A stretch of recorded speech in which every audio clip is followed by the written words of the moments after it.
ഭാഷയേക്കാൾ. അപ്പൊ ദൃശ്യഭാഷ എന്ന് പറയുന്ന ഒരു പുതിയ സംഗതി നാടകത്തിൽ ഉണ്ടായി വരികയാണ്. കേൾക്കുന്ന ഭാഷ അല്ലാതെ, മലയാളവും സംസ്കൃതവും തമിഴും ഇത്രാനിയും അല്ലാതെ കാണുന്ന ഒരു ഭാഷ. ഈ കാണുന്ന ഭാഷയിലൂടെയാണ് നാടകം ഇടിക്കേണ്ടത് എന്ന് ഭാരതീയരൊക്കെ പണ്ടേ പറഞ്ഞിട്ടുള്ളതാണ്. നാട്യശാസ്ത്രത്തിലൊക്കെ പറഞ്ഞിട്ടുള്ളത് ദൃശ്യഭാഷയെ കുറിച്ചിട്ടാണ്. മുദ്രകൾ പോലും, കൈയെടുക്കുന്ന മുദ്രകൾ പോലും ആ വാക്കുകളായി മാറുന്ന ആ ഭാഷ സമീപനത്താണ്. അപ്പൊ ഈ ദൃശ്യഭാഷയിലൂടെ അരങ്ങിന്റെ ഭാഷയിലുണ്ട്. അതുകൊണ്ട് നാടകത്തിന് രണ്ട് ഭാഷയുണ്ട്. ഈ രചിത പാഠമുണ്ട്, രംഗപാഠമുണ്ട്, ദൃശ്യഭാഷയുണ്ടെന്നുണ്ട്. അപ്പൊ അത്തരത്തിലുള്ള ദൃശ്യഭാഷ, അതിന്റെ ഇമേജുകൾ, ഈ പറയുന്ന വാക്കിന്റെ അർത്ഥം പോലും ഡിക്ഷണറിയുടെ അർത്ഥമല്ല നിങ്ങൾ മനസ്സിലാക്കുന്നത്. നിത്യത്തിൽ അതിനാണത്. എനിക്ക് ഭയങ്കര സന്തോഷമായെന്ന് പറഞ്ഞാൽ എനിക്കത്ര സന്തോഷമായില്ല എന്നുകൂടി നിങ്ങൾക്ക് മനസ്സിലാക്കാൻ പറ്റുന്ന രീതിയിലുള്ള അവസ്ഥയുണ്ടാകും. അപ്പൊ അത്തരത്തിലുള്ള ഈ ആഖ്യാന രീതിയിൽ ഉണ്ടാകുന്ന മാറ്റങ്ങൾ, അത് നിരവധിയായ മാറ്റങ്ങളുണ്ട്. അതിൻ്റെ ഒരു ചരിത്രം തന്നെയാണ് വാസ്തുവിന്റെ നാടകത്തിന്റെ ചരിത്രം. അതാണ് രണ്ടാമതൊരു മേഖല ഉണ്ടാകുന്നത്. മൂന്നാമത്തത് ഈ നമ്മൾ നാടകത്തിനകത്ത് എന്തൊക്കെ കാര്യങ്ങൾ ഉൾക്കൊള്ളിക്കുന്നുണ്ടോ. ഇപ്പൊ നമുക്ക് തന്നെ അറിയാം, നമ്മുടെ ഒരു കാലം എന്ന് പറഞ്ഞാൽ നേരത്തെ ആണും പെണ്ണും മാത്രം ഉണ്ടായിരുന്നെങ്കിൽ ഇപ്പൊ നമുക്ക് ആണ് പെണ്ണ എന്ന് പറയുന്നത് ഹി ഓർ ഷീ എന്ന് പറഞ്ഞാൽ, ഇപ്പൊ നമ്മുടെ ആക്ടർ എന്ന് പറഞ്ഞാൽ സ്ത്രീയോ പുരുഷനോ, സ്ത്രീയോ ആകാം പുരുഷനാകാം, ഇത് രണ്ടും എല്ലാം ലൈംഗിക സ്വത്വങ്ങളുണ്ട്. അപ്പൊ അത്തരത്തിലുള്ള പുതിയ ബോധം, മനുഷ്യന്റെ ബോധത്തിൽ ഉണ്ടാകുന്ന വികാസം, പുതിയ ഉൾപ്പെടുത്തൽ, പുതിയ സ്വത്വബോധത്തെ പറ്റി, പുതിയ പ്രമേയങ്ങളെ പറ്റി, പരിസ്ഥിതിയുടെ പ്രശ്നം, ഇത്തരത്തിലുള്ള അത്രയും ആളുകൾക്ക് ഉൾക്കൊള്ളിക്കാൻ കൂടുതൽ കാര്യങ്ങളെ ഈ നാടകത്തിനകത്തേക്ക് ഉൾക്കൊള്ളിക്കാൻ, കൂടുതൽ ഇൻക്ലൂസീവ് ആക്കാനുള്ള ശ്രമമുണ്ട്. അത് വിഷയത്തിന്റെ സ്വീകരണം മാത്രമല്ല.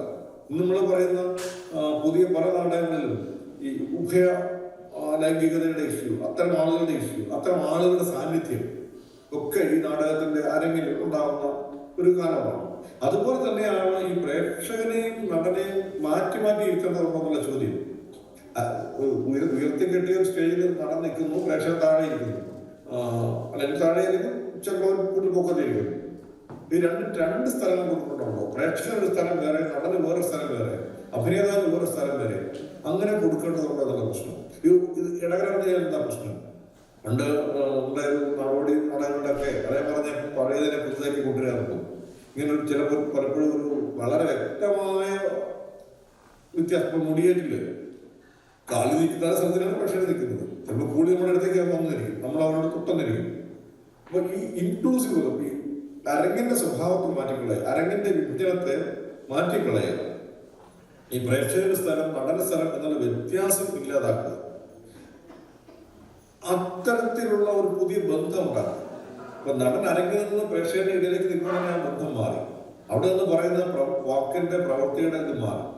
ഒരു പ്രേക്ഷകന്റെ തൊഴിൽ പിടിച്ചുകൊണ്ടാണ് നടന്ന് ഒരു വാചകം പറയുന്നത്. ഒരു പ്രേക്ഷകന്റെ എല്ലാവരും പിടിക്കാൻ പറ്റില്ല. ആണെങ്കിൽ തന്നെ അവിടെ ഉണ്ടാകുന്ന കമ്മ്യൂണിക്കേഷന്റെ രീതി മാറി, അതിന്റെ ഇന്റൻസിറ്റി മാറി, രൂപവും ഭാവവും മാറി. അപ്പൊ അത്തരത്തിൽ പ്രേക്ഷകനെ കൂടി ഉൾക്കൊള്ളുന്ന, കൂടുതൽ ഇന്റിമേറ്റ് ആയിട്ടുള്ള, അങ്ങനെ അകന്നിരുന്ന് കാണേണ്ട കാര്യമല്ല. നമുക്ക് ഒന്നിച്ചിരുന്ന് ഒരിടത്തിരുന്ന് ഒരു മേശയ്ക്ക് ഒരേ സ്ഥലത്തിരുന്ന് പരസ്പരം നിങ്ങളുടെ ശ്വാസം എന്റെ മേത്ത് വീഴുന്ന, നിങ്ങളെ തൊട്ടുപോകുന്നു. ഞാൻ അമേരിക്കയിലെ ഇടയ്ക്ക് വന്നപ്പോൾ കാണുന്ന അവിടെ എനിക്ക് ധാരാളമുള്ള പക്ഷെ നിങ്ങൾ കണ്ടിട്ടുണ്ടാവും. ഒരു ചെറിയ അനുഭവം മാത്രം പറഞ്ഞിട്ട് ഞാൻ അവസാനിക്കും. ഞാൻ ഈ സമ്മർ ആകുമ്പോൾ പാർക്കുകളിലേക്ക് ധാരാളം അത് പോകാറുണ്ട്. അപ്പൊ ഈ പാർക്കുകളിൽ നടക്കാൻ കളിക്കുന്ന ഒരു രീതി ഞാൻ ഏറ്റവും കൂടുതൽ കണ്ടിട്ടുള്ളത് അമേരിക്കയിലെ മിക്കവാറും എല്ലാ പട്ടണങ്ങളും കണ്ടിട്ടുണ്ട് യാത്ര ചെയ്തപ്പോഴൊക്കെ. അപ്പൊ ഒരു സ്ഥലത്ത് ഒരു പാർക്കിൽ നാടകം കളിച്ചുകൊണ്ടിരിക്കുകയായിരുന്നു. റോമിയോ ജൂലിയറ്റ് ആണ് നാടകം, ഷേക്സ്പിയറിന്റെ. അപ്പോൾ ആളുകൾ ഇരിക്കുന്നു, പാർക്കിൽ ഇതിനെ സാധാരണ പാർക്കിരിക്കുന്നവരിയ്ക്കുന്നു. ചെറിയ ഈ ബീച്ച് ചെയറൊക്കെ ചില ആൾക്കാർ കൊണ്ടുവന്നിട്ടുണ്ട്. ഇതിനാണ് നാടകം കളിക്കുന്നത്. ഈ സ്റ്റേജും വേറെ തിരിച്ചും കട്ടുന്ന അത്ര സംവിധാനമൊന്നുമില്ല. അപ്പോൾ ഈ നാടകം കളിച്ചുകൊണ്ടിരിക്കുമ്പോൾ ഈ റോമിയോയും ജൂലിയറ്റും കൂടെ പ്രേമിച്ചുകൊണ്ടിരിക്കുകയാണ്. അവര് ആ പ്രേമരംഗമാണ്. ഒരു സന്ധ്യ സമയം ആണ്. ചെറിയൊരു മഴയുടെ ഒരു ചാറ്റിൽ അങ്ങനെ ഒരു ഇതുണ്ട്. അപ്പൊ ആകാശത്ത് ഒരു വലിയ മഴവിൽ ഇങ്ങനെ ഉണ്ടായിട്ടുണ്ട്. അത് ആ സമയത്ത് മാത്രം ഉണ്ടായതാണ്. അപ്പൊ ഞാൻ ഈ പ്രേക്ഷകരുടെ ഇരുന്നുകൊണ്ട് ഈ നാടകം കണ്ടോണ്ടിരിക്കുന്നു. ഇങ്ങനെ ഈ സീനിടയ്ക്ക് ഫോട്ടോ എടുക്കുന്നുണ്ട്. സാറിന് തിയേറ്ററിനകത്ത് ഫോട്ടോ എടുക്കുന്നില്ല, പക്ഷെ പാർക്കിലെ ഫോട്ടോ എടുക്കാം. അങ്ങനെ ഫോട്ടോ എടുത്തുകൊണ്ടിരിക്കുന്നു. അപ്പൊ ആ സമയത്ത് രംഗത്തില്ലാത്ത ഒരു നടൻ അയാൾ പ്രശ്നങ്ങളിലൊക്കെ നടന്നു പോകും. അയാൾ എൻ്റെ അടുത്ത് വന്നിട്ട് അങ്ങനെ തോണ്ടി അയാള് ആ പിള്ളേർ തടനാണ്, പക്ഷെ ഈ സമയത്ത് സ്റ്റേജില്ല. എന്നിട്ട് അയാൾ എന്ന് പറഞ്ഞു, അയാൾ ചൂണ്ടിക്കാണിച്ച് ഹാവ് സീൻ ദാറ്റ് റെയിൻബോ, നിങ്ങളെ മഴവില് കണ്ടോ? അപ്പോഴാണ് ഞാൻ നോക്കുന്നത്. അതുപോലെ ഞാൻ ഈ ആക്ടേഴ്സിനെ മാത്രം നോക്കുമ്പോഴത്തേക്കും അത് പ്രത്യേക രസമാണ്. രണ്ടുപേരും പ്രേമിക്കുന്ന രണ്ടാളുകളുടെ മേളിൽ മഴവിലിങ്ങനെ വളർന്നു നിൽക്കുകയാണ്. അയാൾ പറഞ്ഞു include that also in photograph. നിങ്ങൾ ഫോട്ടോ എടുക്കുമ്പോൾ മഴവിലും കൂടെ റോമിയോയും ജൂലിയറ്റിന്റെ മേളിലൊരു മഴവിലും കൂടെ തെളിഞ്ഞു നിൽക്കുന്ന ഒരു പ്രത്യേക സന്ദർഭം അത് അന്ന് മാത്രം ഉണ്ടായതാണ്. ഇന്നലെ കളിച്ച നാടകം മഴവിലില്ല, നാളെ കളിക്കുമ്പോൾ മഴവിലുണ്ടാവില്ല. ആ പർട്ടിക്കുലർ കാലാവസ്ഥയിൽ അങ്ങനെ ഉണ്ടായി എന്ന സംഗതി ഇതൊരു നടൻ കണ്ടു. ആ നടൻ വന്ന് കാണാത്ത പ്രേക്ഷകർ ചോദിക്കുന്നത് അതുകൊണ്ട് അതുകൂടെ കണ്ടേ, അതുകൂടെ കാണുമ്പോഴാണ് നടനത്തിന് അർത്ഥം കുറച്ചുകൂടെ ഒരുപക്ഷെ അത് ഫീൽ ചെയ്യുക എന്ന് പറയുന്ന തരത്തിലുള്ള ഇൻക്ലൂസീവ് ആക്കുക. അപ്പൊ അവിടെ ഈ നാടകത്തിൽ പ്രേക്ഷകരെ എന്നെ ഇൻക്ലൂഡ് ചെയ്തു. നടന്റെ കഥ റോള് വിട്ടിട്ട് അയാളൊരു ഡയറക്റ്റ് ചെയ്യുന്ന ഒരു ഗൈഡിനെ പോലെ ആയി വേണമെങ്കിൽ ആ മഴവില്ലിനെ കൂടി ആ കഥയിലേക്ക് ഇൻക്ലൂഡ് ചെയ്തു. ഇതൊരു പ്രണയത്തിന്റെ പേര് വിരിഞ്ഞിരിക്കുന്ന മഴവിൽ എന്ത് മനോഹരമായ ഒരു കാൽപ്പനിക സങ്കല്പമാണ്. അതിനേക്കാൾ വലിയ കാൽപ്പനികതയില്ല. അപ്പൊ അങ്ങനെ വ്യത്യസ്തങ്ങളായ അനുഭവങ്ങളെ കൂടി ഇൻക്ലൂഡ് ചെയ്യാൻ, കൂടുതൽ ഇൻക്ലൂസീവ് ആകാൻ, ഈ സംവേദനം കൂടുതൽ ഇന്റിമേറ്റ് ആക്കാനൊക്കെ ഉള്ള പുതിയ ശ്രമങ്ങൾ ധാരാളം ലോകത്ത് നടക്കുന്നുണ്ട്. ഇന്ന് പണ്ടൊക്കെ ഞാൻ കേട്ടിട്ടുണ്ട്, നിങ്ങൾ തന്നെ കമ്മ്യൂണിസ്റ്റാക്കി നാടകം, നമുക്ക് വളരെ പ്രിയപ്പെട്ട നാടകമാണ്. 13,000 ആളുകൾക്ക് ഒന്നിച്ചേർന്ന് കണ്ടിട്ടുള്ള നാടകമാണ്. അപ്പോൾ ഒരു തിയേറ്ററിന്റെ സ്ട്രെങ്ത് മികവ് എന്ന് പറയുന്നത് എത്ര കൂടുതൽ ആളുകൾ കാണാമെന്നുള്ളതാണ്. ഇന്നിപ്പോ നമ്മൾ പറയുന്നത് അത്ര അധികം ആളുകൾ കാണാൻ വരല്ലേ എന്നാണ്. നമുക്കൊരു 200 പേര് ഒന്നിച്ച് കണ്ടാൽ മതി, അല്ലെങ്കിൽ 300 പേര് കണ്ടാൽ മതി. അടുത്ത 100 അടുത്ത ഷോ കാണും. കാരണം ഈ അത് കൂടുതലായി കഴിഞ്ഞാൽ ഇത് പ്രേക്ഷകരിലേക്ക് എത്തില്ല, അതിന്റെ പൂർണ്ണമായ അർത്ഥത്തിൽ എത്തില്ല. പ്രേക്ഷകരും നടൻ തമ്മിലുള്ള അകലം കൂടുന്തോറും ഈ റീച്ചിന്റെ ഇന്റൻസിറ്റി കുറയും. അത് വെറും അകലന്ന് പോകും. പിന്നെ വെറും ഉപരിതലത്തിലുള്ള കാഴ്ചയും കേൾവിയായിട്ട് മാത്രം മാറും. കൂടുതൽ ഇഴയെടുപ്പുള്ള ആഴമുള്ള അനുഭവമാണെങ്കിൽ നമ്മൾ ഒന്നിച്ച് തൊട്ടടുത്തിരുന്നത് കാണുന്നതാണ്. അതുകൊണ്ട് ഇൻക്ലൂസീവായ ഇന്റിമേറ്റായ പ്രേക്ഷകരുടെ എണ്ണം കുറവുള്ള, അമേരിക്കയിലൊക്കെ ഏറ്റവും കൂടുതലുള്ള തിയേറ്ററുകൾ കപ്പാസിറ്റി 99 നിങ്ങൾക്കറിയാമായിരിക്കും. 99 സീറ്റർ തിയേറ്ററാണ് ഏറ്റവും കൂടുതലുള്ളത്. അതിന് വേറെ ചില കാരണങ്ങളുണ്ട്. അവിടെ നടൻ കൊടുക്കേണ്ട പ്രതിഫലവുമായി ബന്ധപ്പെട്ട ചില കാര്യങ്ങൾ അവിടെ ഉണ്ടായിരുന്നതിന്റെ കാരണമാണ്. പക്ഷേ ഈ 99 പേരിരിക്കുന്ന ഒരു തിയേറ്ററിനകത്ത് കളിക്കുന്ന നാടകവും അതേ നാടകം തന്നെ 1000 പേരിരിക്കുന്ന ഒരു ഹോളിലേക്ക് മാറ്റി കളിക്കുകയും ചെയ്യുമ്പോൾ ഉണ്ടാകുന്ന ഓരോ പ്രേക്ഷകനും ഉണ്ടാകുന്ന അനുഭവത്തിന്റെ ആഴത്തിന് മാറ്റം ഉണ്ടാകും. അതുകൊണ്ട് ഈ കൂടുതൽ ഇന്റിമേറ്റ് ആയിട്ടുള്ള, കൂടുതൽ ഇൻക്ലൂസീവ് ആയിട്ടുള്ള വിഷയത്തിന്റെ മാത്രമല്ല പ്രേക്ഷകനെ കൂടി ഇൻക്ലൂഡ് ചെയ്യുന്ന കഥ പറച്ചിലിന്റെ സമ്പ്രദായങ്ങളും രീതികളും ഒക്കെയാണ് മൂന്നാമത് വരുന്ന ഒരുപക്ഷെ വ്യത്യസ്തമായ കാര്യങ്ങൾ. അപ്പൊ ഇങ്ങനെ നിരവധി പുതിയ പുതിയ പരീക്ഷണങ്ങൾ നടന്നുകൊണ്ടിരിക്കുകയാണ്. നമുക്ക് ഇത് പെട്ടെന്ന് ഇങ്ങനെ പറഞ്ഞ് തീർക്കേണ്ടതായ വിഷയമല്ല, ഇങ്ങനെ തന്നെ പറയേണ്ട വിഷയമല്ല. അത് നേരിട്ട് നാടകം കണ്ട് അവിടെ പോയിരുന്ന അനുഭവിക്കേണ്ട കാര്യമാണ്. എന്നാലും ഇങ്ങനെയൊക്കെയാണ് നമുക്ക് പറയാൻ പറ്റുക. കൂടുതൽ കാര്യങ്ങൾ നിങ്ങൾക്ക് എന്തെങ്കിലും എന്നോട് സംസാരിക്കാനുണ്ടെങ്കിൽ നമുക്ക് അങ്ങനെയാവാം. തൽക്കാലം നിങ്ങൾ പറയുന്നത് കേൾക്കാൻ, നിങ്ങളുടെ നാടകാനുഭവങ്ങൾ കേൾക്കാൻ. നിങ്ങൾ അഭിനേതാക്കളുണ്ടെങ്കിൽ അറിയാം, നാടകം കളിക്കുന്ന ആൾക്കാരുണ്ട്, നാടകം കാണുന്ന ആൾക്കാരുണ്ട്, നാടകമല്ലാതെ കഥയും കവിതയും. ഈ കഥയെയും കവിതയും നോവലും കൂടെ എങ്ങനെ നാടകത്തിലേക്ക് കൊണ്ടുവരാനുള്ള ഒരു പ്രശ്നമുണ്ട്. പക്ഷേ മലയാളത്തിലുണ്ടായിട്ടുള്ള ഒരു അടുത്ത കാലത്തിന്റെ ഏറ്റവും വലിയൊരു നാടകം ഖസാക്കിന്റെ ഇതിഹാസം എന്ന നോവലിന് ദീപക് ശിവരാമൻ നടത്തിയ രംഗാവിഷ്കാരമാണ്. അത് വിജയന്റെ നോവൽ അങ്ങനെ തന്നെ എടുത്ത് പകർത്തലായിരുന്നില്ല. വിജയന്റെ നോവലിനെ ദീപന്റെ കാഴ്ചപ്പാടുകളുടെ പുനഃസൃഷ്ടിക്കുകയായിരുന്നു. ഞാൻ ശാകുന്തളം ചെയ്യുമ്പോൾ ശാകുന്തളത്തിനെ അങ്ങനെ തന്നെ ചെയ്യലാവില്ല. ശാകുന്തളത്തെ എന്റെ ശാകുന്തളമാക്കി മാറ്റില്ലായിരുന്നു. ഇതൊരു പുതിയ വ്യാഖ്യാനം കൊടുക്കുകയാണ്. പുതിയൊരു മഹാഭാരതത്തിന്റെ കഥയിൽ നിന്നും എങ്ങനെയാണോ കാളിദാസൻ പുതിയൊരു രചന ഉണ്ടാക്കിയത്, മഹാഭാരതത്തിലുള്ള ആ ദുഷ്യന്റെയും ശകുന്തളയുടെയും കഥ അങ്ങനെ തന്നെ പറയാനല്ലോ കാളിദാസൻ ചെയ്തത്. അതൊരു സംഘസൃഷ്ടിയാണ്. ആ സംഘസൃഷ്ടിയെ ബേസ് ചെയ്ത് ഞാൻ വീണ്ടും ഒരു നാടകം ഉണ്ടാക്കുമ്പോൾ ഞാൻ വീണ്ടും പുതിയതായി ഒന്ന് ഉണ്ടാക്കുകയാണ്. അത് കാളിദാസന്റെ ശാകുന്തളത്തെ അങ്ങനെ തന്നെ പുനരാവിഷ്കരിക്കുകയല്ല, അതിനകത്തുനിന്നും എന്റെ വേറൊരു ശാകുന്തളത്തെ പുനഃസൃഷ്ടിക്കുകയാണ്. ഓരോ സൃഷ്ടിയും ഓരോ രംഗരൂപവും ഓരോ പുതിയ സൃഷ്ടിയായി കൂടി മാറുകയാണ്. അത് വാസ്തുവിൽ രഹിതമായ കൃതിയിൽ നിന്നും വേറെ തരത്തിൽ മോചനം നേടുകയാണ്. വേറെ തരത്തിൽ വളർന്നു മാറുകയാണെങ്കിൽ ചെറുതാവുകയാണ്. വലുതാവുക അനുഭവത്തിന്റെ ഇടുക്ക് പോലിരിക്കും, സംഘർഷം പോലിരിക്കും. അതുകൊണ്ടാണ് പഴയ നാടകങ്ങൾക്ക് വീണ്ടും വീണ്ടും അവതരണം ഉണ്ടാകുന്നത്. ഇല്ലെങ്കിൽ ഒരു ഫോട്ടോസ്റ്റാറ്റ് എടുത്ത് അങ്ങനെ കൊടുത്താൽ അങ്ങനെയല്ലല്ലോ. ഓരോ ഹാമലറ്റും വേറെ വേറെയാണ്. ഓരോ നാടകത്തിന്റെ ഓരോ രംഗരൂപവും വ്യത്യസ്തമായ രൂപങ്ങളാണ്. ഇങ്ങനെയൊക്കെ മാത്രം പറഞ്ഞിട്ട് നമുക്ക് കൂടുതൽ കൂടുതൽ അർത്ഥപൂർണ്ണമായ കുറച്ച് ഇൻറ്റിമേറ്റ് ആയിട്ടുള്ള എന്തെങ്കിലും വർത്തമാനങ്ങളിലേക്ക് കിടക്കാം എന്ന് വിചാരിക്കുകയാണ്. ഏതായാലും എന്നെ ഇതിനകത്ത് പങ്കെടുപ്പിച്ചതിനും നമുക്ക് നിങ്ങൾ എന്നെ കേട്ടിരിക്കുന്നതിനും ഒക്കെ നിങ്ങളോടുള്ള സ്നേഹം അറിയും.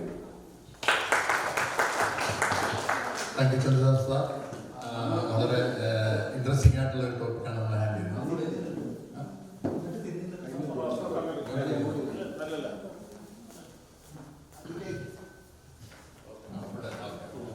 സാർ നിങ്ങൾക്ക് എൻ്റെ കുറവായി പോയിട്ടുണ്ട്. അവസാനം പറഞ്ഞാൽ thank you so much for this very interesting presentation. ഈ വിഷയത്തെക്കുറിച്ച് സംസാരിച്ചപ്പോൾ ഞാൻ കിട്ടിയ പോയിന്റ്സ് എന്ന് പറയുന്നത് മെയിനായിട്ടും ഏതാണ്ട് 3 കാര്യങ്ങളോളം സംസാരിച്ചത്. സാങ്കേതികത ഇപ്പോൾ നമ്മൾ കൂടുതൽ യൂസ് ചെയ്യപ്പെടുന്നുണ്ടെന്നാണ് മാധ്യമങ്ങളിൽ. പിന്നെ അതുപോലെ പഴയ രീതികളിലേക്ക് തിരിച്ചു പോയി അതൊരു പരീക്ഷണമായിട്ട് അവതരിപ്പിക്കാനുള്ള ശ്രമം നടക്കുന്നുണ്ട്. അതോടൊപ്പം തന്നെ ഇപ്പം പിന്നെ അവസാനം പറഞ്ഞത് ആ 3 walls എന്നുള്ള 4th wall ബ്രേക്ക് ചെയ്ത് B part of the audience, ആ ഓഡിയൻസിനെ കൂടെ ഇൻവോൾവ് ചെയ്തിട്ടുള്ള തരത്തിലുള്ള നാടകരൂപങ്ങൾ ഇപ്പം ധാരാളമായി പരീക്ഷിക്കപ്പെടുന്നത്. കഥകളിയിലൊക്കെ അത് കണ്ടിട്ടുണ്ട്. ഈ കിരാതം കഥകളിയൊക്കെ നടക്കുമ്പോൾ കാട്ടാളനും കാട്ടാളത്തെയും ആൾക്കാരുടെ വരുമ്പോൾ ആ ആൾക്കാരെ കൂടുതൽ എൻജോയ് ചെയ്യുന്നുണ്ട്. അങ്ങനെ ഒരു അതുപോലെ നാടകം എന്ന് പറയുന്ന ജനകീയ കലയാണ്. അത് റിയലിസ്റ്റിക് ആയിട്ടുള്ള കാര്യങ്ങൾ പ്രസന്റ് ചെയ്യുന്ന ഒരു മാധ്യമ രൂപമാണ്. അപ്പം അത് ആ രീതിയിൽ 4th wall ബ്രേക്ക് ചെയ്ത് ഓഡിയൻസിലേക്ക് എത്തുന്ന ആ ഒരു പ്രവണത അല്ലെങ്കിൽ ആ ഒരു പരീക്ഷണം ഇപ്പം നടന്നുകൊണ്ടിരിക്കുകയാണ്. അത് സക്സസ്ഫുൾ ആയിട്ട് നടക്കുന്നുണ്ട്. എൻ്റെ ഒരു മീനു ഒരു പ്രാവശ്യം നാട്ടിൽ പോയിട്ട് തിരിച്ചു വന്നതെന്ന് പറഞ്ഞിട്ടുണ്ട്. അവിടുത്തെ ഇപ്പോഴത്തെ പുതിയ നാടക രീതികൾ വളരെ വ്യത്യാസമുണ്ട്. ഒരു നാടകം നടത്തിക്കൊണ്ട് അത് എൻജോയബിൾ ആയിരുന്നു എന്നുള്ളൊരു ഇത് പറയുന്നുണ്ടായിരുന്നു. എനിവേ അതിലേക്ക് ഡീറ്റെയിൽസ് ഞാൻ കിടക്കുന്നില്ല. പക്ഷേ ചോദ്യങ്ങൾ ഇപ്പം അവസാനം പറഞ്ഞത് ഈ കഥകൾ അല്ലെങ്കിൽ സാഹിത്യ സൃഷ്ടികൾ നമ്മൾ നാടകമാക്കുമ്പോൾ അത് വേറൊരാളുടെ കാഴ്ചപ്പാട്, അതായത് സംവിധായകന്റെയും എഴുത്തുകാരൻ്റെയും ആ നാടകം ഉണ്ടാക്കുന്ന ആളുടെയും കാഴ്ചപ്പാട് തന്നെ ഒരു മാറ്റിമറിച്ച് പക്ഷെ ആ ഒരു കാഴ്ചപ്പാട് വേണം അവതരിപ്പിക്കാൻ എന്നുള്ളതാണ്. അതിൻ്റെ ഒരു വേർഷൻ ഞങ്ങൾ തന്നെ നാളെ ചെയ്യുന്നുണ്ട്. ബിന്ദു ടിജി എന്ന ഞങ്ങളുടെ ഒരു വൺ ഓഫ് ദ ഡെലിഗേറ്റ്സ് ആണ് ഈ കഥ എഴുതിയിരിക്കുന്നത്. അതായത് വൈക്കം മുഹമ്മദ് ബഷീറിന്റെ നാടക സാഹിത്യ കഥാപാത്രങ്ങളെ ഞങ്ങൾ എല്ലാവരും ഒരുമിച്ച് നിർത്തി ഒരു കഥ, അത് ഇൻഡിപെൻഡന്റ് ആയിട്ട് ചെയ്തിരിക്കണം. അതൊരു പരീക്ഷണമാണ് ഞങ്ങളെ സംബന്ധിച്ചോളം. അപ്പം അതിനൊരു അല്പം കണക്ഷൻ കണ്ടതുകൊണ്ട് ഞാൻ പറഞ്ഞതേ ഉള്ളൂ. പക്ഷെ നമുക്ക് സിനിമയെ കൂടെ സംസാരിച്ചിട്ട് നാടകം തീർത്ത് സാറിന് സംസാരിക്കാണ്. അപ്പം നമ്മുടെ ആൾക്കാർക്ക് എന്തെങ്കിലും ചോദ്യങ്ങൾ അല്ലെ കമന്റ്സ് ഉണ്ടെങ്കിൽ ഇപ്പോൾ സാറിനോട് പറയാനുള്ള ഒരു അവസരമാണ്. Please raise your hands. Okay, Jayan KC ഒരു ചോദ്യമുണ്ട്, ഇങ്ങോട്ട് വരും.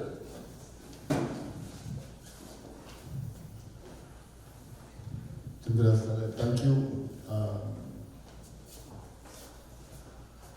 സാറേ. ഒരു കാര്യം, ഒരു പ്രാക്ടീസിങ് തിയേറ്റർ പ്രാക്ടീഷണർ എന്ന നിലയിൽ ഈ ക്രോസ് കൾച്ചറൽ കമ്മ്യൂണിക്കേഷനെ കുറിച്ചാണ് എനിക്ക് ചോദിക്കേണ്ടത്. സാറ് ഈ അന്തർ സാംസ്കാരിക സംഭാഷണമാണ് സാറെ സംബന്ധിച്ചിടത്തോളം. സാറ് അമേരിക്കയിൽ സഞ്ചരിക്കുകയും അമേരിക്കയിലെ തിയേറ്റർ പ്രാക്ടീഷണേഴ്സുമായിട്ട് കമ്മ്യൂണിക്കേറ്റൊക്കെ ചെയ്തിട്ടുണ്ട്. അതോടൊപ്പം തന്നെ ഗ്ലോബലി നമ്മുടെ ഇന്ത്യൻ സിനിമ, ഇന്ത്യൻ തിയേറ്റർ എന്ന് പറയുന്നത് വളരെ വളരെ പോളിഫോണിക് ആയിട്ടുള്ള ഒരു പാരമ്പര്യങ്ങളുടെ സംഘാതം. ഇപ്പം ഫോക്ക് തിയേറ്റർ ആണെങ്കിലും കേരളത്തിൽ തന്നെയുള്ള ഈ നമ്മുടെ ട്രഡീഷണൽ ആയിട്ടുള്ള മെയിൻ സ്ട്രീം തമിഴ് പാട്ട് നാടകത്തിൻ്റെ ഒരു ട്രഡീഷനും വെസ്റ്റേൺ തിയറിറ്റേഷന്മാരുടെ ആക്ടേഴ്സിൻ്റെ ഇതിൻ്റെ പെഡഗോഗിക്കലായിട്ടുള്ള ഒരു ആസ്പെക്റ്റ് ഉണ്ടല്ലോ, അതിൻ്റെ ഒരു ബേർഡൻ ഉള്ള ഒരു ആ ഭാരം വേറുന്ന ഒരു 70കളുടെ തിയേറ്റർ പ്രാക്ടീഷണേഴ്സ് നിറയുണ്ട് നമുക്ക്.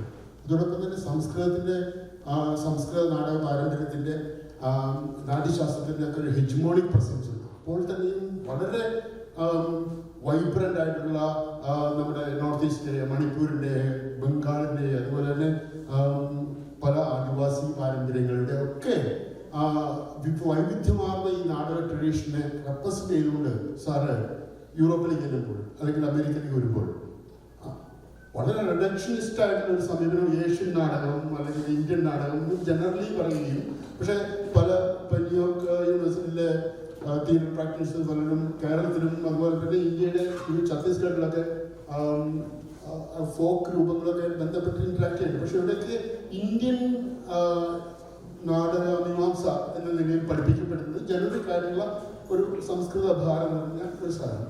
പക്ഷെ ഇങ്ങനെ വളരെ ബഹുമുഖമായ ഒരു നാടക പാരമ്പര്യത്തെ അതിനെ റെപ്രസെന്റ് ചെയ്തുകൊണ്ട് വെസ്റ്റിനോട് സംസാരിക്കുമ്പോൾ സാറ് എങ്ങനെയാണ് നമ്മുടെ ഈ വൈവിധ്യത്തെ അവരെ പറഞ്ഞ് മനസ്സിലാക്കാൻ കഴിയുക? അതിൻ്റെ ചലഞ്ചസ് എന്താണ്? അതിനെക്കുറിച്ചൊന്ന് പറയാം സാറിൻ്റെ എക്സ്പീരിയൻസിൽ നിന്ന്. How you communicate cross culturally and how you represent കേരളത്തെ മാത്രമല്ല സാർ റെപ്രസെന്റ് ചെയ്തത്. അപ്പം അത് പറഞ്ഞ് മനസ്സിലാക്കാൻ ശ്രമിക്കുമ്പോൾ വലിയൊരു പ്രശ്നം പലപ്പോഴും അഭിമുഖീകരിക്കേണ്ടി വന്നിട്ടുണ്ട്. ഒരു മലയാളി എന്ന നിലയിൽ, ഇന്ത്യക്കാരൻ എന്ന നിലയിൽ ദൃശ്യാവിഷ്കാരങ്ങളെ കുറിച്ച് ഈവൻ ഒരു മാർജിനൽ ഇൻട്രസ്റ്റ് ആണ്. സാറ് തന്നെ ട്രെയിൻ ചെയ്ത പരിശീലിപ്പിച്ച പലരും ആയിട്ട് വർക്ക് ചെയ്യാൻ എനിക്ക് അവസരം ഉണ്ടായിട്ടുണ്ട്. ആദ്യകാലത്ത് 2010-11 സമയങ്ങളിൽ അപ്പം സുമേഷ് ആണെങ്കിലും ജോളി ആണെങ്കിലും ഇവരൊക്കെ സജിതൊക്കെ വർക്ക് ചെയ്തിട്ടുണ്ട്. അപ്പൊ എനിക്ക് ഇതിനോട് അനുബന്ധ ചോദ്യമുണ്ട്. സാറിന്റെ കാളിനാമവുമായിട്ട് ബന്ധപ്പെട്ടുള്ള ചോദ്യമാണ്. വളരെ ശക്തമായിട്ടുള്ള രാഷ്ട്രീയ പ്രമേയമാണ്. സാർ അത് സ്വന്തമാക്കിയാണ് ഇത്. മുടിയേറ്റെന്നൊക്കെ പറഞ്ഞാൽ നമ്മളെല്ലാവരും കാണുന്ന ഒരു അനുഷ്ഠാന കലയാണ്. ഇപ്പം യൂറോപ്പിഡസിന്റെ കാര്യം സാർ സൂചിപ്പിച്ച പോലെ എല്ലാത്തെയും വലിയ ആന്റിവാർ നാടകം എന്ന് പറയുന്നത് ട്രോജൻ രൂപം തന്നെയാണ്. എന്നും എപ്പോഴും നമുക്ക് കാണും. ന്യൂയോർക്കിൽ തന്നെ സാർ കണ്ടിട്ടുണ്ടെങ്കിൽ ദാരിയാഫോയുടെ ആക്സിഡന്റ് ഡെത്ത് ഓഫ് അനാർക്കിസ്റ്റ് ഇന്നും കളിക്കുന്നുണ്ട്. ഓരോ ദിവസം കളിക്കുമ്പോഴും ഓരോ മാസം കളിക്കുമ്പോഴും അത് പുതുതാണ്. അപ്പൊ രംഗപാഠങ്ങളിൽ ഉണ്ടായിക്കൊണ്ടിരിക്കുകയാണ്. എന്റെ ചോദ്യത്തിലേക്ക് തിരിച്ചു വരാം. സാറിന് ചലഞ്ചസ് എന്നോട് എക്സ്പ്ലെയിൻ ചെയ്യാമോ? ഹൗ യു റെപ്രസെന്റ് ദിസ് ബഹുസ്വരമായ വളരെ പോളിഫോണിക് ആയിട്ടുള്ള ഒരു സാധനത്തെയാണ് സാർ റെപ്രസെന്റ് ചെയ്യുന്നത്. അവർ തിരിച്ച് സാറിനോട് റിയാക്ട് ചെയ്യും. എന്നെ സംബന്ധിച്ചുള്ള എന്റെ experience, this A monolithic Indian theatre or Asian theatre, actually അവര് ചൈനീസ് തിയേറ്ററിനെ, ജാപ്പനീസ് തിയേറ്റർ, ഇന്ത്യൻ തിയേറ്ററിനെ ഒരുമിച്ച് ഒരൊറ്റ വാക്കിൽ ഓറിയന്റൽ തിയേറ്റർ എന്നൊക്കെ പറഞ്ഞിട്ട് വിശേഷിപ്പിക്കും. അതിനെ സാർ എങ്ങനെയാണ് അഡ്രസ് ചെയ്തത്? അവിടെ ക്രോസ് കൾച്ചറൽ ചലഞ്ചസ് എന്താണ്? അതിനെക്കുറിച്ചൊന്ന് പറയാം. ജയൻ വാസ്തുവിൽ വളരെ ബേസിക് ആയിട്ടുള്ള, വളരെ ഡീറ്റെയിൽ ആയിട്ട്, ഇത്ര കോംപ്ലക്സ് ആയിട്ടുള്ള ഒരു പ്രശ്നമാണ് മുമ്പോട്ട് വെച്ചത്.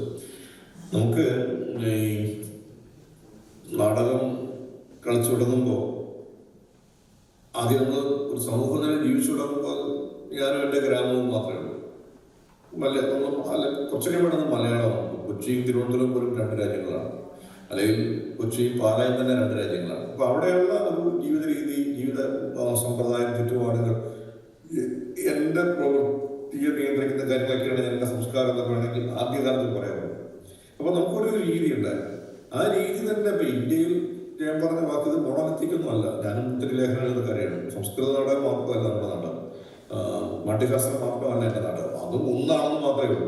ഇവിടെയുള്ള മണിപ്പൂരിലും ഛത്തീസ്ഗഡിലും ആദിവാസികളിലും അട്ടപ്പാടിയിലും ഒക്കെയുള്ള മനുഷ്യര്, കണ്ണൂരുള്ള മനുഷ്യര് പെരുമാറുന്ന രീതി, അവരുടെ കൾച്ചർ, അവരുടെ പാട്ട്, അവരുടെ താളം, അവരുടെ സംഗീതം, അവരുടെ വേഷം, അവരുടെ ഭക്ഷണം, അവരുടെ വിചാരം, അവരുടെ അതെല്ലാം വ്യത്യസ്തമാണ്.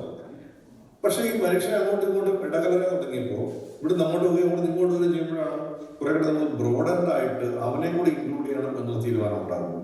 അങ്ങനെയാണ് ഈ ക്രോസ് കൾച്ചറൽ ആക്ടിവിറ്റീസിന്റെ ഒരു തുടക്കം. അങ്ങനെ പക്ഷെ നമ്മൾ അടിസ്ഥാനമായിട്ട് നോക്കുമ്പോൾ നാടകത്ത് വളരെ ഭീകരമായിട്ടുള്ള സംഗതിയാണ്. കഴിഞ്ഞ നൂറ്റാണ്ടുകളൊക്കെ ഏറ്റവും വലിയ ഒന്ന് ഈ ക്രോസ് കൾച്ചറൽ ആക്ടിവിറ്റീസാണ്. ഇവിടുന്ന് നാടകം അവിടെ പോയി കളിക്കുക, അവിടുന്ന് നാടകം ഇവിടെ വരിക, നാടകം എന്താണ്, എങ്ങനെയാണ് എന്ന് അങ്ങോട്ടും ഇങ്ങോട്ടും പറഞ്ഞ് പഠിക്കുക. ഒരു കാര്യം ഉണ്ടായത് ഈ ഓറിയന്റലിസം, ഓക്സിഡന്റലിസം എന്ന് പറയുന്ന കാര്യം. ഇന്ത്യയിലേക്ക് വന്നിട്ടുള്ള ഒത്തിരി നാടക സംവിധായകർ ഇപ്പോഴും ഉണ്ട്. അമേരിക്കയിൽ ജീവിച്ചിരിക്കുന്ന റിച്ചാർഡ് ഷെക്നർ മുതൽ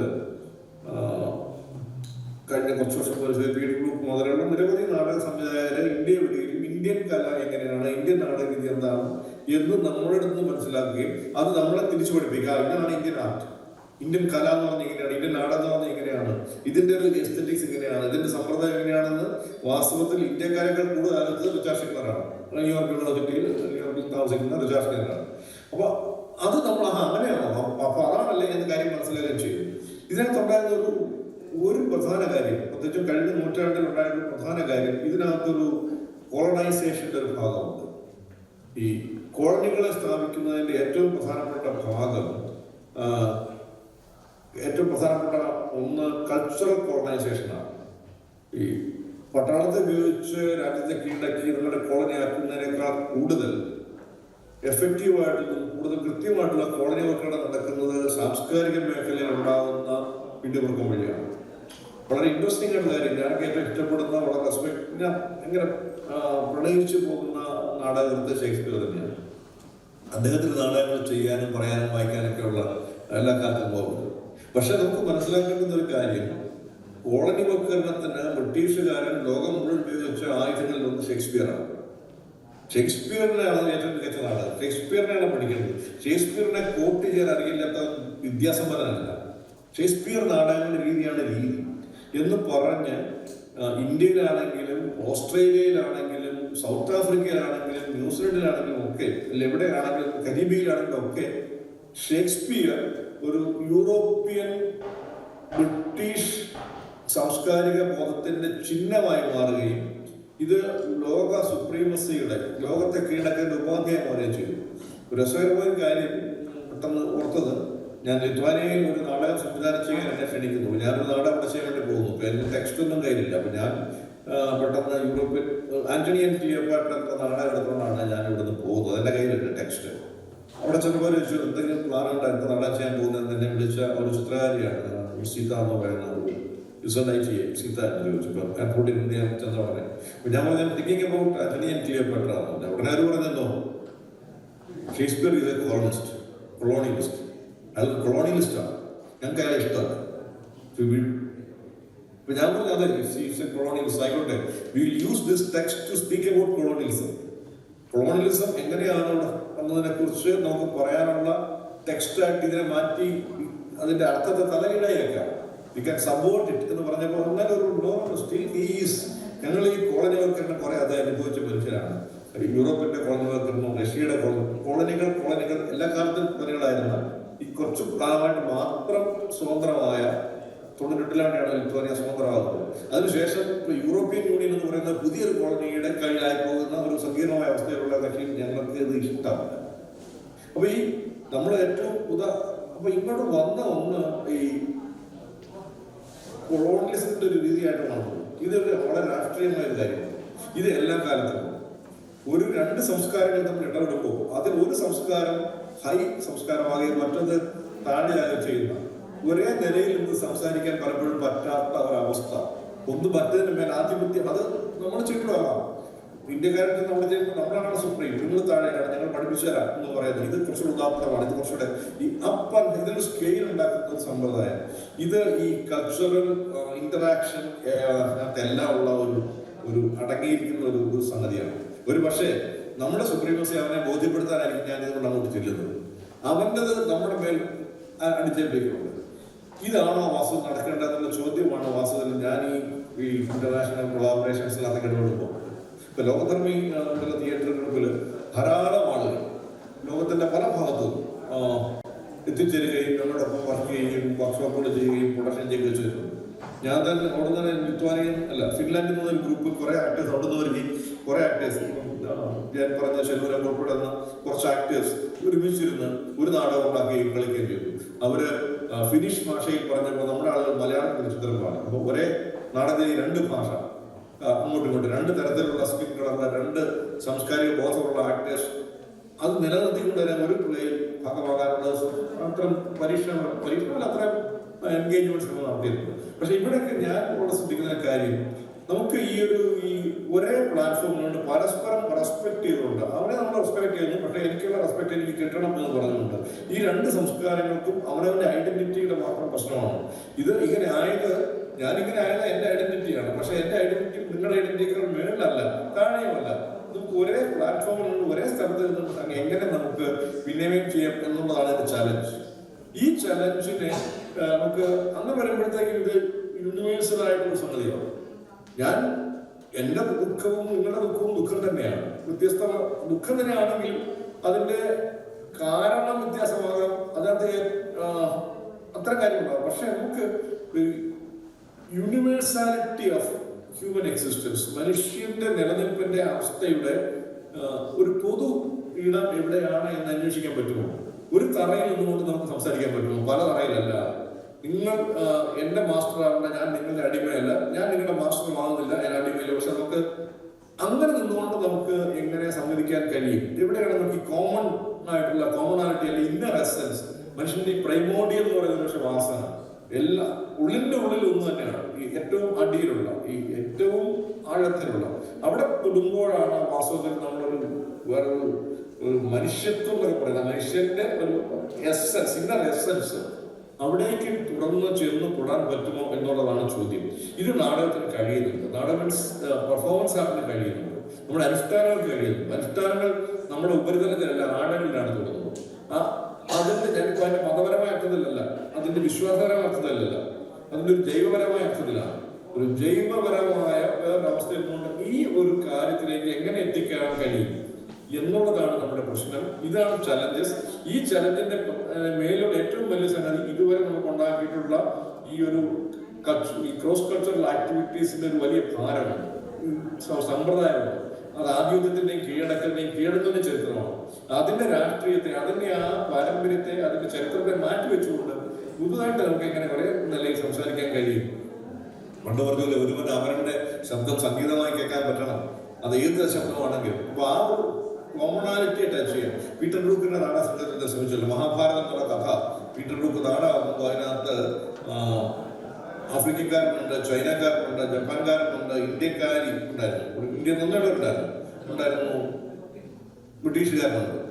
ഇവരൊക്കെ അവരവരുടെ നാടക പാരമ്പര്യവും അഭിനയ സമ്പ്രദായവും അവരുടെ സങ്കല്പവും അവരുടെ സൗന്ദര്യ സമീപനങ്ങളും നിലനിർത്തിക്കൊണ്ട് തന്നെയാണ്, അതിനെ അതിജീവിച്ചുകൊണ്ട് ഇത് തമ്മിൽ ഒരുമിച്ച് അങ്ങോട്ടും ഇങ്ങോട്ടും ഒന്നായി മാറുന്ന ഒരു അവസ്ഥയുണ്ടോ?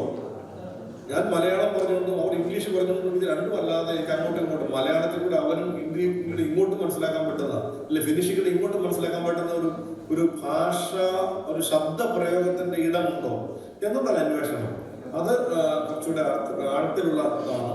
അങ്ങനെ ഒരു സൗഹൃദപരമായ അവസ്ഥയിൽ നിന്നുകൊണ്ട് പരസ്പരം ഇതാണ് വാസ്തവത്തിൽ ഒരു ചലഞ്ച്. അല്ലാതെ ഞാൻ അവിടെ ചെന്നിട്ട് ഇന്ത്യൻ തിയേറ്ററിന്റെ മഹത്വം അവനെ ബോധിപ്പിക്കാനോ അവന്റെ നാടകത്തിന്റെ മുമ്പിൽ അങ്കലാപ്പിൽ എന്ന് നിൽക്കാനോ അല്ലാതെ നമുക്ക് ഇതൊക്കെ കളഞ്ഞിട്ട് നമുക്ക് ഒരേ സ്ഥലത്തുണ്ട്, ഞാനായതുകൊണ്ട് നിങ്ങളായതുകൊണ്ട് നമുക്ക് എങ്ങനെയാണ് ഒരു നമ്മുടെ കോമൺ ആയ ഒരു കാര്യത്തിലേക്ക് എത്താൻ പറ്റുക, ഒരു സഹവർത്തിത്വം എങ്ങനെ സാധിക്കുക എന്നുള്ളതാണ് വാസ്തവത്തിൽ ഇതിന്റെ ചലഞ്ച്. അതിന്റെ പ്രായോഗികമായ സമീപന സമ്പ്രദായങ്ങൾ എന്താണ്, എങ്ങനെയൊക്കെ ചെയ്തു കഴിഞ്ഞാൽ അതിങ്ങോട്ട് എത്താൻ പറ്റും എന്നുള്ള അന്വേഷണമാണ് വാസ്തവത്തിൽ പ്രാക്ടിക്കലായിട്ട് നടക്കുന്നത്. അപ്പൊ അതാണ് പെട്ടെന്ന് എനിക്ക് ചുരുക്കി ഈ പറയുന്നത്. വളരെ പൊളിറ്റിക്കലായ ക്വസ്റ്റ്യനാണ്. അത് ഇതേ പ്രശ്നം ഇവിടെ ഉണ്ട്. മണിപ്പൂരിൽ നാളെ ഇവിടെ വരുമ്പോൾ ഞാൻ അങ്ങോട്ടേ ഇരിക്കും. മണിപ്പൂരിലേക്കൊക്കെ നോർത്ത് ഈസ്റ്റിലേക്കൊക്കെ ഇന്ത്യൻ നാടകക്കാരൻ കയറി ചെന്നാൽ അത്ര സുഖമൊന്നുമല്ല. അവനത് സമ്മതിക്കണമെങ്കിൽ അവിടെ തോന്നണം, ഇത് എന്റെ വിഷയമാണ്, അവിടെ തോന്നും, എന്റെ ആൾക്കാരുടെ തോന്നും. അത് ഇന്ത്യയിൽ തന്നെയാണ്. ഇപ്പൊ ദക്ഷിണയെ പറ്റും, സൗത്ത് ഇന്ത്യ നോർത്ത് ഇന്ത്യ നമ്മുടെ പ്രത്യേകിച്ച് പറയേണ്ട കാര്യമില്ല. അപ്പോൾ ഒരു വർഗവും വേറവും, ഒരു ജാതിയും വേറെ ജാതി എന്നുള്ള ഇൻക്ലൂസീവ്നെസിന്റെ പ്രശ്നമാണ്. ഇവിടെയൊക്കെ എങ്ങനെയാണ് ഇതിനപ്പുറത്ത് പോയി ഒരു മനുഷ്യൻ എന്ന നിലയിൽ ഇന്ന് ജീവിച്ചിരിക്കുന്ന നമുക്ക് നമ്മുടെ സങ്കടങ്ങളും ആകുലതകളും ആശങ്കകളും നമ്മുടെ ആവിഷ്കാരത്തിലൂടെ എങ്ങനെ ഈ പൊതുവായി നീക്കാൻ പറയാൻ പറ്റും? നമുക്ക് അവിടെ നമ്മുടെ ഈ രാഷ്ട്രീയമായ കീഴടങ്ങളുടെയും പലതരത്തിലുള്ള അടലുകളെ എങ്ങനെ ഇല്ലാതാക്കാം എന്ന് പറയുന്നത് ആണ് ഇതിന്റെ യഥാർത്ഥ പ്രശ്നം. ഇത് വസ്തുത വളരെ രാഷ്ട്രീയമായ ഒരു പ്രശ്നമാണ്, ചോദ്യമാണ്. അപ്പൊ ഈ പ്രശ്നത്തിനകത്തോടാണ് നമ്മൾ ജീവിച്ചുകൊണ്ടിരിക്കുന്നത്. അത് നാടകത്തിൽ മാത്രമല്ല, ഭക്ഷണത്തിലുള്ളതേ പ്രശ്നം. നമ്മള് കോഴിക്കറി വെക്കുന്നത് കുട്ടനാടൻ കോഴിക്കറിയും മലബാർ കോഴിക്കറിയും കഴിഞ്ഞിട്ട് നമ്മളിപ്പോൾ കഴിക്കുന്ന കോഴി എന്ന് പറയുന്നത് മറ്റനാട് കോഴിയാണ്. ഈ രുചിയെ ഏകമാക്കുക എന്ന പ്രശ്നമുണ്ട്. എല്ലായിടത്തും ഒരു ടേസ്റ്റ് മതി, അങ്ങനെ എല്ലായിടത്തും നിൽക്കാമല്ലോ എന്നുള്ളതാണ് ഈ മറ്റനാട് കോഴിയുടെ അതിന്റെ വിപണന ശാസ്ത്രം.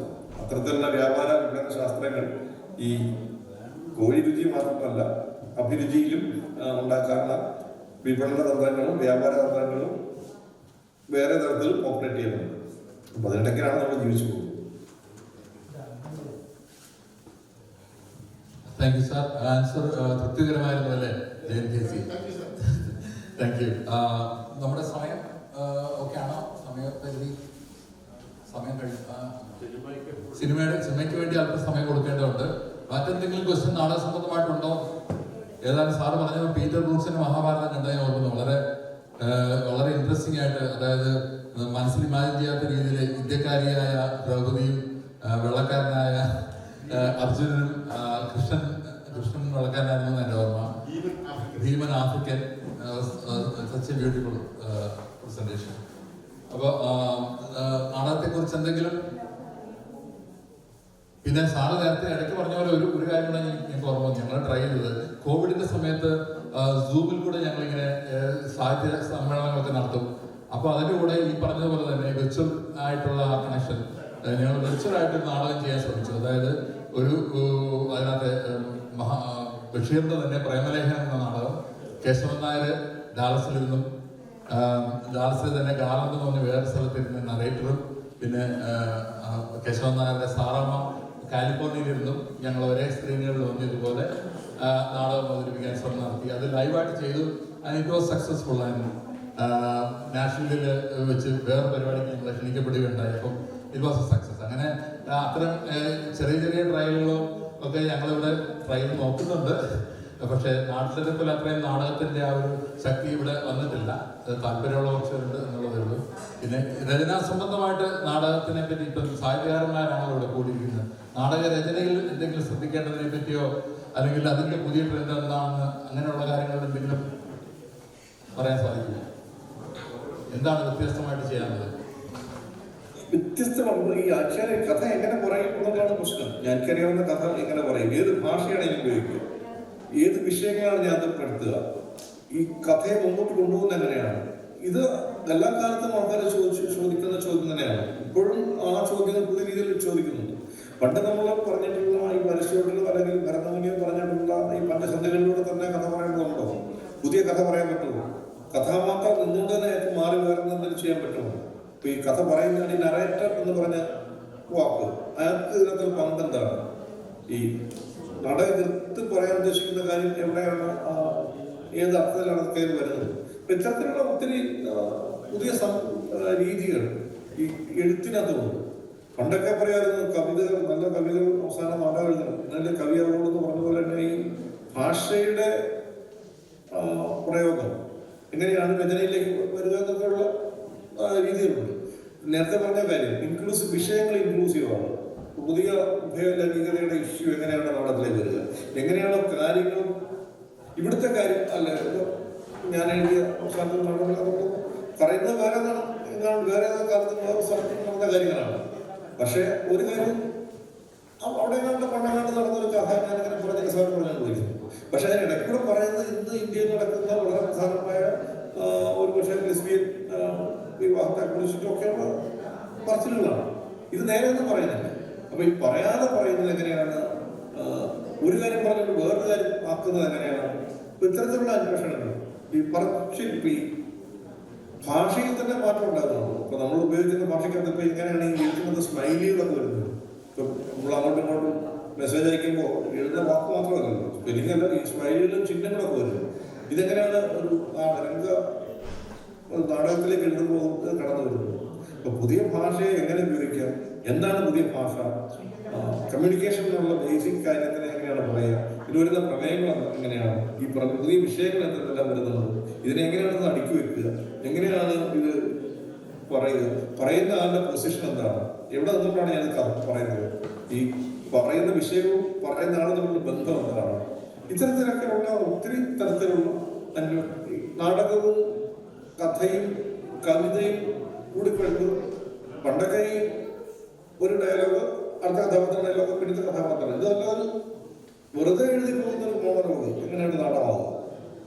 മോണലോഗല്ല, കുറെ എഴുതി വെക്കുകയാണ്. ഇത് എങ്ങനെ നാടകീയമാകും? അപ്പൊ ആ നാടകത്തിന്റെ പഴയ രൂപത്തിനുണ്ടാകുന്ന മാറ്റം, പുതിയ ധാരണയിലുണ്ടാകുന്ന മാറ്റം, അത്തരത്തിലുള്ള പരീക്ഷണങ്ങൾ ധാരാളം ആളുകൾ ചെയ്യുന്നുണ്ട്. അതിനകത്ത് ഇങ്ങനെ ഇന്നതെയാകാവുന്നില്ല, എന്തും ആകാം എന്ന അവസ്ഥയിലേക്ക് വന്നിട്ടുണ്ട്. അതിന്റെ ഗുണമാണ് ദോഷമാണ്. എന്തും ആകാമെന്ന് ആൾക്കാർ വിചാരിക്കുന്നതിന്റെ പ്രശ്നമുണ്ട്. എന്തും ആകാമെന്ന സാധ്യത നമുക്ക് തരുന്നുണ്ട്. അപ്പൊ അത്തരത്തിലുള്ള കാര്യങ്ങളാണ് ഇപ്പൊ ഈ എഴുത്തിൽ തന്നെ. ഞാൻ എഴുതുന്ന ഒരു നാടകം തന്നെ ഞാൻ അമേരിക്ക വെച്ച് കണ്ടത് ഒറ്റ ചുരുക്കി പറയാം. 32 രംഗമുള്ള ഒരു ചെറിയ നാടകമാണ്, ഇൻഡിപെൻഡന്റ് ഫിലിംസ് ആണ്. ഓഡിയൻസിന്റെ അടുത്ത് വന്നിട്ട് അവരോട് പ്രേക്ഷകർ ചോദിക്കുകയാണ്, നിങ്ങൾ ഒരു നമ്പർ പറയും, 32 വരെയുള്ള നമ്പർ തൂക്കിയിട്ടുണ്ട്. അപ്പൊ ഞാൻ 6 എന്ന് പറഞ്ഞാൽ അവർ കളിക്കുന്ന 6ാമത്തെ രംഗമാണ്, 6ാമത്തെ കഥയാണ്. അത് 3 മിനിറ്റ് തലമിട്ടേക്ക് വരും. അപ്പൊ അത് കഴിയുമ്പോഴത്തേക്ക് അടുത്തുള്ള പറയും 12 കളി, പിന്നെ 3 കളി. അപ്പൊ ഈ എഴുതി വെച്ചേക്കുന്ന ഓർഡർ പോലും, ഈ സീൻ ഓർഡർ പോലും ജംബിൾ ചെയ്യാവുന്ന, മിക്സ് ചെയ്യാവുന്ന, എങ്ങനെയാണോ എടുക്കാവുന്ന, ഈ കുലുക്കി കുത്തുന്ന പെണ്ണ് പറഞ്ഞിട്ടുള്ള സാധനമുള്ളൂ, അതുപോലെ മാറ്റിയെടുക്കാവുന്ന രീതിയിൽ എഴുത്തുകൾ. ഇത് എങ്ങനെ എഴുതിയാലും